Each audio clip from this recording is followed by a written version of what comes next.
ପୁରୀ ଦେଉଳ ତଳରେ ଅଛି ଏକ ଗୁପ୍ତ ସ୍ଥଳ।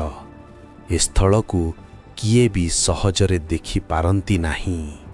ଏକ ପଥ, ଯେଉଁ ପଥ ଆଲୋକ ନୁହେଁ, ଅନ୍ଧାର ଓ ରହସ୍ୟକୁ ନେଇଯାଏ।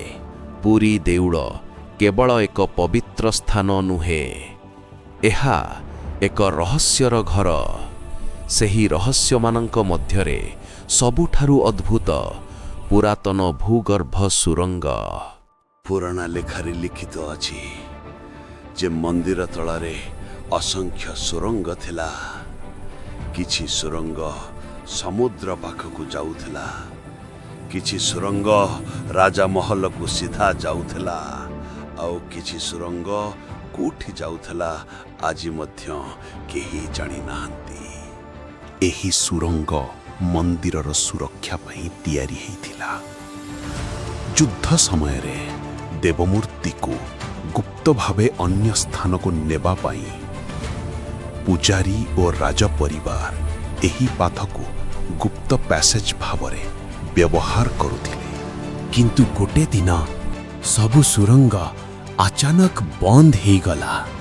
କେହି କହନ୍ତି ଶତ୍ରୁ ଦଳ ମନ୍ଦିରକୁ ଘେରାଉ କରିନେଲେ, ଅନ୍ୟମାନେ କହନ୍ତି ତଳେ ବହୁ ମୂଲ୍ୟ ସମ୍ପତ୍ତି ଅଛି, କିନ୍ତୁ ଅନେକ ଲୋକ କହନ୍ତି ତଳରେ ଅଛି ଏକ ଅଦ୍ଭୁତ ଶକ୍ତି ଯାହା ସାଧାରଣ ମଣିଷ ସହିବ ନାହିଁ।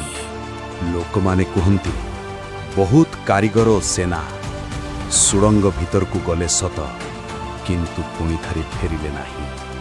ତଳେ ଏମିତି କ'ଣ ଥିଲା, କ'ଣ ହେଲା ସେମାନଙ୍କର, ଆଜି ପର୍ଯ୍ୟନ୍ତ ଅସ୍ପଷ୍ଟ ରହିଛି। ଆଜି ମଧ୍ୟ ମନ୍ଦିରର କିଛି ତଳ ଅଂଶ ସମ୍ପୂର୍ଣ୍ଣ ବନ୍ଦ। ଲୁହାରେ ତିଆରି କବାଟ, ମୁଦ୍ରା ଲଗାଇଥିବା ପଥର, କେହି ବି ପ୍ରବେଶ କରିପାରିବେ ନାହିଁ। ଏତେ ଗୁପ୍ତତା କାହିଁକି?